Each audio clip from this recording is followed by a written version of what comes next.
Welcome to Not Milk Never Milk. Subscribe if you're lactose intolerant. In this video, I will explain how to get the Vanguard winning helmet. To begin, focus on completing various Vanguard activities. These include strikes, nightfalls, and battlegrounds, which all grant reputation points. The more challenging the activity, the more points you will earn towards your rank. Consistent effort across these missions is key to reaching the necessary rank and unlocking this powerful gear.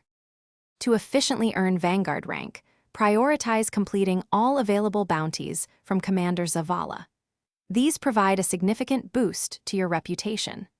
Additionally, tackling higher difficulty nightfall strikes will yield substantially more points per run.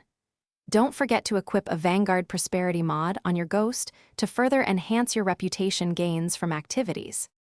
Once you've accumulated enough reputation, you'll reach the required Vanguard rank to unlock the helmet.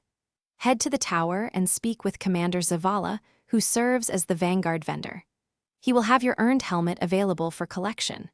Remember that the helmet's stats and perks are randomly rolled, so you might need to acquire a few to get your perfect build. For even faster progression, keep an eye on seasonal challenges that specifically reward bonus Vanguard reputation. This helmet is a valuable addition, often rolling with high stat distributions and powerful perks that can significantly enhance your ability cooldowns and overall combat effectiveness. Remember to check the description for a link to those amazing meal prep containers, as well as other great deals. This will help you stay fueled for all your Guardian duties. Thanks for watching. If this was helpful, leave a like and consider subscribing. See you next time.